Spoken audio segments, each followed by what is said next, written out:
Diqqat aholiga shoshilinch xabar.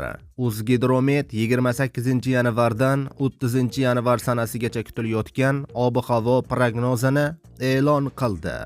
Fuqarolar tezda xabardor bo'ling. Assalomu alaykum, hurmatli tomoshabinlar. Tezkor yangiliklardan, birinchilardan bo'lib xabardor bo'lishni istasangiz, videorolik ostiga like tugmachasini bosib qo'yishni unutmang. Diqqat qiling. Qoraqalpog'iston Respublikasi va Xorazm viloyatida havo o'zgaruvchan bo'ladi. Yog'ingarchilik kutilmaydi. Faqat 30-yanvar kuni ba'zi joylarga qor yog'ishi mumkin. Ba'zi joylarga tuman tushishi mumkin. Yo'llarda ayrim joylarda yaxmalaklar kuzatiladi.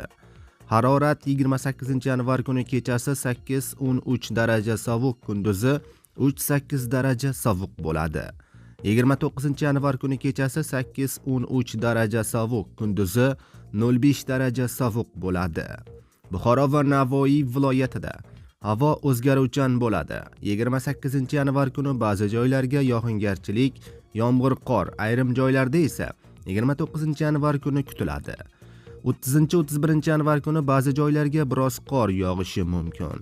Havo harorati 28-yanvar kuni kechasi 3 daraja sovuq, kunduzi 0-5 daraja sovuq bo'ladi. Toshkent, Samarqand, Jizzax va Sirdaryo viloyatida 28-yanvar kuni ba'zi joylarga yog'ingarchilik, yomg'ir, qorga aylanadi. 29 va 31-yanvarda ba'zi joylarga qor yog'adi. Ayrim joylarga tuman tushadi. Harorat 28-yanvar kuni kechasi va kunduzi 2 daraja sovuq bo'ladi.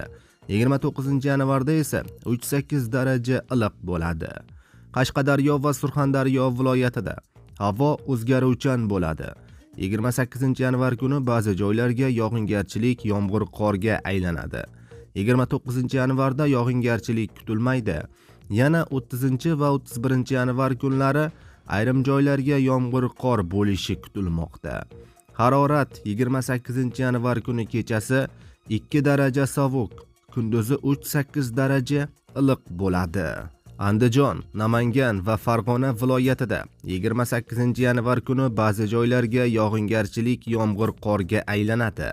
Ayrim joylarda esa tuman tushishi mumkin. 31-yanvarda ba'zi joylarda qor yog'adi. Havo harorati 28-yanvar kuni kechasi 3 daraja sovuq, kunduz kunlari 0-5 daraja iliq bo'ladi.